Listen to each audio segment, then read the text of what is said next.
नमस्कार, स्वागत है आपका एक बार और आपके अपने इस चैनल पे। मैं हूं Brajnandan, advocate and legal consultant. जैसा कि आपने द्वारा सवाल जो पूछे गए हैं उन्हीं के आधार पे एक नया जो सवाल आया है, जो प्रश्न आया है, उसी के आधार पे आज का वीडियो आधारित है। और उसमें मैंने ये बताने का प्रयास किया है कि जिसमें आपको उस स्थिति में क्या करना चाहिए। और ऐसे ही सवाल और ऐसे ही जानकारी आप हमसे दोबारा प्राप्त कर सकते हैं, जिसमें आप कमेंट करके या आप हमसे व्हाट्सएप के माध्यम से आप हमसे अपॉइंटमेंट बुक करके आप हमसे निजी जानकारी है या आपकी कोई जिज्ञासा है, आप उससे आप प्रश्न है तो आप हमसे पूछ सकते हैं। और वीडियो शुरू करने से पहले एक रिक्वेस्ट हमारी और है कि अगर जो आपने वीडियो अभी तक सब्सक्राइब नहीं किया तो इसको सब्सक्राइब कर ले, साथ में लाइक कर दें और ऐसी ही जानकारी दूसरों लोगों तक पहुंचाने के लिए इसको शेयर कर दें, जिससे और लोग भी इसका लाभ प्राप्त कर सकें। और अभी तक जो हमने देखा है नए नए वीडियो, अगर जो आपने अभी तक देखे होंगे कि अलग अलग जो समस्याएं लोगों के सामने जो निकल के आती हैं, कई व्यूअर और कई बार लोगों के द्वारा जो प्रश्न पूछा गया है, और एक प्रश्न बहुत लोगों के द्वारा, बहुत ही कई व्यूअर के द्वारा जो पूछा गया है, उसी के आधार पे उन्हीं का मैंने जो जवाब देने के लिए आज का वीडियो आधारित है, जिसमें मैंने ये सोचा कि वीडियो के माध्यम से उनको ये अवगत कराया जाए कि ऐसी स्थिति में जो आपके सामने जो समस्या निकल के आई है, उस स्थिति में आपको क्या करना चाहिए। ऑप्शन क्या अवेलेबल रह पाते हैं जब आप कोई डिस्प्यूट में या किसी अन्य कोई विवाद में फंस जाते हैं, तो उस स्थिति में आपको क्या करना चाहिए।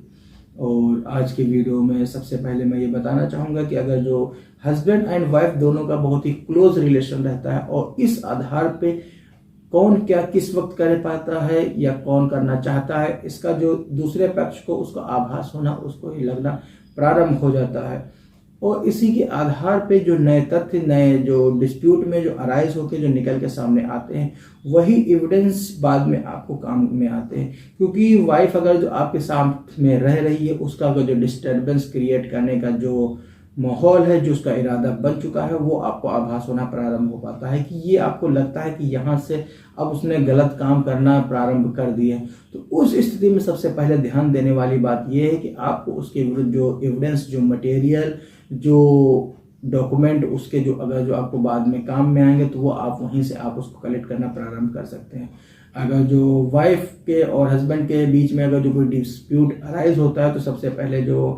क्योंकि जब डिस्प्यूट अराइज हो पाता है और जब वाइफ आपके घर से चली जाएगी, तो उस स्थिति में आपके पास कोई भी ऑप्शन अवेलेबल नहीं रहेगा कि आप कैसे इसको एविडेंस कलेक्ट कर सकें। क्योंकि अब तो वो चली जाएगी, अपने सारे डॉक्यूमेंट, अपने सारे जो मटेरियल उसके साथ जो बिलोंग करते हैं, वो सारे लेके चली जाएगी। अब दोबारा तो आपके पास उस तरीके के जो मटेरियल है वो आप नहीं प्राप्त कर सकते। तो ऐसी स्थिति में जब तक वो आपके साथ रह रही है, जब तक आप उसके साथ रह रहे हैं, तो उस स्थिति में जो एविडेंस, जो मटेरियल जो आपके फेवर में बाद में काम में आएंगे, वो सारे मटेरियल आप उसको कलेक्ट कर सकते हैं। यानी कि जैसे कि अगर वो एम्प्लॉयमेंट में है, अगर जो जॉब कर रही है, क्योंकि जाहिर से तौर पे है कि अगर जब वो अपने घर चली जाएगी या मायके चली जाएगी, तो वो वहां से ये एलिगेशन या ब्लेम लगाएगी,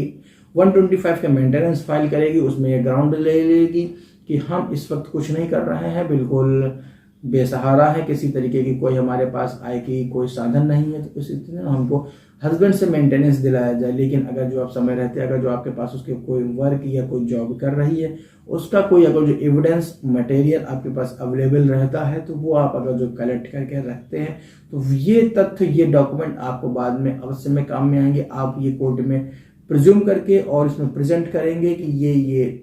मटेरियल जो अवेलेबल हैं हस्बैंड के पास, जो वाइफ के हैं, और वो उस वक्त या इस वक्त अब ये कहाँ एम्प्लॉयमेंट कर रही है, वो किस स्थिति में है, और इसका इनकम का जो है सोर्स है वो क्या क्या है। जब एक दूसरे से कोई डिस्प्यूट अराइज हो जाता है, तो उस स्थिति में दोनों से जो उसका जो अफेक्शन है, जो लगाव, वो धीरे धीरे कम हो पाता है। हस्बैंड यानी वाइफ दोनों में से कोई भी हो सकता है। जाहिर से तौर पे अगर जो वाइफ है, अगर जो एडल्ट्री में है या किसी और के साथ अगर जो उसका रिलेशन है और उसी के साथ कहीं उसका मिलना जुलना या उसका आना जाना कहीं उसके साथ लगा हुआ है, और ये तथ्य अगर जो हस्बैंड की जानकारी में आते हैं, तो उस स्थिति में आपको क्या करना चाहिए। सबसे पहले जो वो मिलने जहाँ से जा रही है, अगर जो संपर्क में आपके हो पाता है, तो वो कहाँ जा रही है, किससे जा रही है, आपको पता करने की आवश्यकता है। क्योंकि जो मटेरियल जो आपके पास जो अवेलेबल करा लेंगे, जो कभी कलेक्ट कर लेंगे, वो आपके बाद में काम में आएगी जब वो चली जाएगी। क्योंकि जाहिर से तौर पे ये आप भी जानते हैं, क्योंकि जब वो वाइफ अपने मायके चली जाएगी या और किसी स्थान पे चली जाएगी, अपना मैरिटल हाउस छोड़ के, जहां से उसको लगता है कि वहां से उसको उसका फायदा मिल रहा है, तो जाहिर से तौर पे जब वो चली जाएगी तो चुपचाप घर में बैठेगी नहीं, आपके खिलाफ या आपके रिलेटिव में जो अभी आपके जो निकटतम घनिष्ठ जो व्यक्ति हैं उनके खिलाफ वो मुकदमा अवश्य फाइल करेगी। सेक्शन 125, सेक्शन 12 और सेक्शन 498A, साथ में जो डॉवी एक्ट के जो सभी जो एलिगेशन की जो धारा है वो सभी इम्पोज होंगी और वो आपको फेस करनी पड़ेंगी। तो मेरा कहने का सेंस ये है कि जो प्रॉब्लम जो आने वाली है उसका अगर जो आभास लग रहा है के विरुद्ध आप उसका बचाव करने के लिए आपके पास ऑप्शन अवेलेबल रहना चाहिए।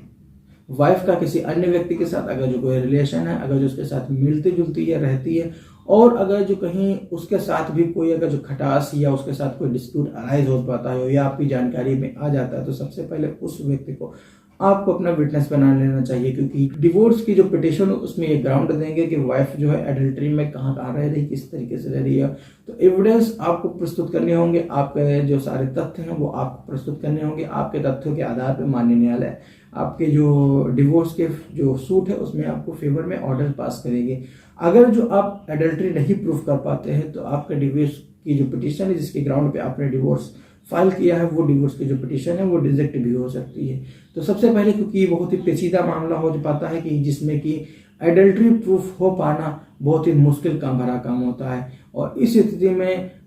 जो वाइफ है वो कहाँ किसके साथ रह रही है वो बहुत ही कम चांसेस में अपने जो एविडेंस अपने हस्बैंड के पास छोड़ती है, क्योंकि वो ये जानती है कि अगर जो ये रह रहे हैं तो इसका जो गलत प्रभाव अगर जो हस्बैंड को पता चल गया तो वो उसके खिलाफ भी यूज कर सकते हैं। वाइफ है अपनी एडल्ट्री को छिपाने के लिए और अपने जो उसके जो रिलेशन किसी अन्य व्यक्ति के साथ हैं, इन सारे रिलेशन को छिपाने के लिए वो आपके विरुद्ध 498A, 125 और सेक्शन 12 के और जो भी रेमेडी जो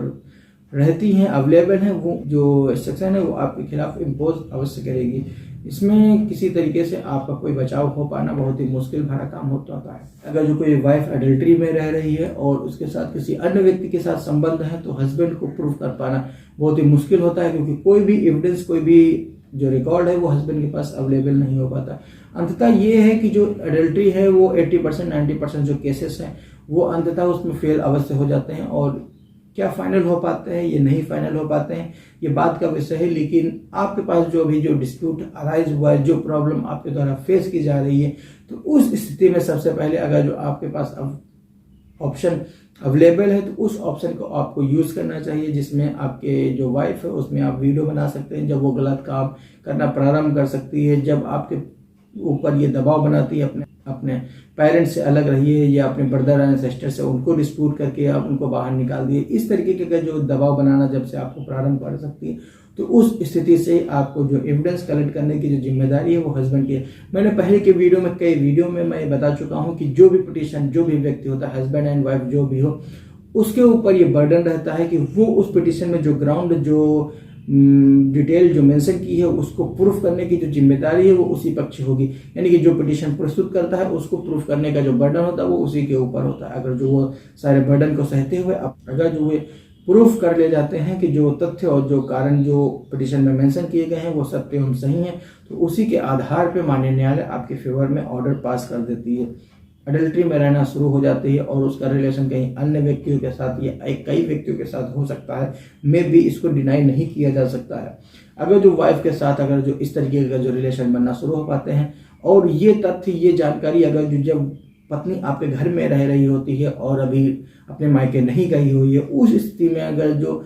आपके पास ऑप्शन अवेलेबल रहता है कि उसकी जो आज के दौर में जो सोशल मीडिया से साइट्स हैं जहाँ पे जो आईडी है वहाँ से आप उसका एविडेंस कलेक्ट कर सकते हैं, क्योंकि जब तक वो आपके घर में रह रही है तभी तक आपके पास ऑप्शन अवेलेबल है, आप उसके खिलाफ जो एविडेंस अवेलेबल है वो उसको आप कलेक्ट कर सकते हैं। क्योंकि जब अगर जो आपके और उसके बीच में अगर जो हस्बैंड को जानकारी हो जाएगी और साथ में ये वाइफ को भी लगता है कि उसके रिलेशन के बारे में जो एक्स्ट्रा मैरिटल जो रिलेशन है उसके बारे में अब हस्बैंड को जानकारी हो गई है, तो अब इस स्थिति में अब हस्बैंड के घर में रह पाना बहुत ही मुश्किल भरा काम है। उस स्थिति में जब ये जानकारी हो जाती है तो वाइफ अपना सबसे पहले सामान पैक करती है और अपने मायके या अन्य किसी स्थान पे या जिससे उसका रिलेशन होता है वहाँ वो चली जाती है। फिर वहाँ से अपने जो लड़ाई है हस्बैंड से वहाँ से लड़ना प्रारंभ कर देती है। तो ऐसी स्थिति में जो हस्बैंड है उसके पास दबाव बनता है, उसके पास ये प्रॉब्लम अराइज हो जाती है कि वो अपना कैसे किस प्रकार से अपना बचाव करे। ऑप्शन क्या अवेलेबल हो पाता है कि जिस स्थिति में हस्बैंड अपना बचाव कर सके। और इसके साथ में मैं ये बताना चाहूँगा, और ये मेरी लीगल एडवाइस सभी से है, कि जैसा कि अभी जो आपको भी जानकारी होगी, जो 1 जुलाई 2024 से नए कानून जो भारतीय दंड संहिता, भारतीय नागरिक सुरक्षा संहिता और साथ में साक्ष्य अधिनियम जो लागू हो रहे हैं, उसके उपरांत जो पुराने कानून है ये समाप्त हो जाएंगे। उसी के आधार पे जो नए तथ्य और नया तरीका जो क्रिमिनल लॉ का है वो अडॉप्ट हो जाएगा। तो इसी के साथ में जो आपके पास ये ऑप्शन अवेलेबल है कि जो आप एविडेंस कलेक्ट कर सकते हैं अपने जो भी अपनी वाइफ के विरुद्ध, वो आप कलेक्ट कर सकते हैं। वो ये जो एविडेंस है वो बाद में काम में आएंगे, क्योंकि आने वाले कानून में वाइफ के पास ये ऑप्शन, पहले उसके ऊपर अब बर्डन जाएगा कि उसको प्रूफ करना पड़ेगा कि ऐसे ऐसे जो घटना है उसके विरुद्ध कारित हुई है। और इसके साथ में अब 498A और इसमें जो नए प्रोविजन, नए जो प्रोसेस लागू किए गए हैं, उसमें आने वाले समय में जो नए कानून लागू हो जाएंगे, उसमें जो 498A के जो केसेस हो गए हैं उनमें विदाउट डीएसपी, बिना डीएसपी की परमिशन से कोई भी आईओ जो हस्बैंड या उसके माता पिता को अरेस्ट नहीं कर सकता। तो ऐसी स्थिति में जो नए जो तथ्य और नए जो मटेरियल आपके पास अवेलेबल हो जाएंगे वो आप अवेलेबल करा सकते हैं। और इसके साथ में ये तो हो गई लॉ की बात। अब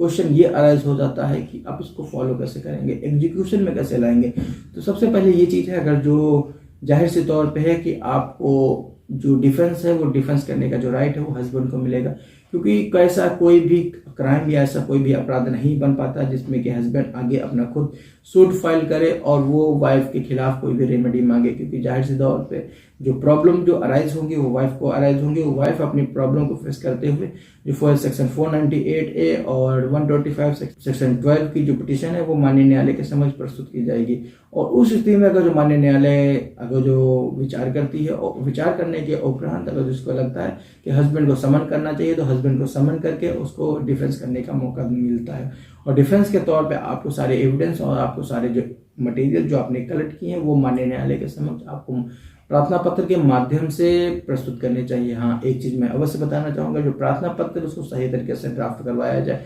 अगर जो आपके पास ड्राफ्ट करने का उचित माध्यम नहीं है तो आप किसी अधिवक्ता, जो अनुभवी अधिवक्ता के माध्यम से आप अपना जो पिटीशन है वो आप ड्राफ्ट करवा सकते हैं। और उस पिटीशन के माध्यम से आप अपने सारे कारण और अपने सारे तथ्य माननीय न्यायालय के समक्ष प्रस्तुत करेंगे। और अपने सारे तथ्य को जो आप साबित कर ले जाते हैं, जो भी आपने लिखा हुआ है अपने पिटीशन में, तो उसके आधार पर माननीय न्यायालय आपके फेवर में आदेश पारित कर देती है। और आज का वीडियो यहीं तक है, इतना ही। और एक रिक्वेस्ट हमारी और है अंत में, अगर जो आप ये वीडियो अभी तक सब्सक्राइब नहीं किया तो उसको सब्सक्राइब कर ले, जिससे आपको ऐसी ही जानकारी आपको दोबारा मिल सके। साथ में लाइक करें और साथ में शेयर अवश्य करें। मिलते हैं किसी और एक वीडियो में एक नई जानकारी के साथ, एक नए विषय पर। तब तक के लिए हंसते रहिए, मुस्कुराते रहिए। और हाँ, वीडियो अंत तक देखने के लिए प्रेम पूर्वक धन्यवाद। जय हिंद।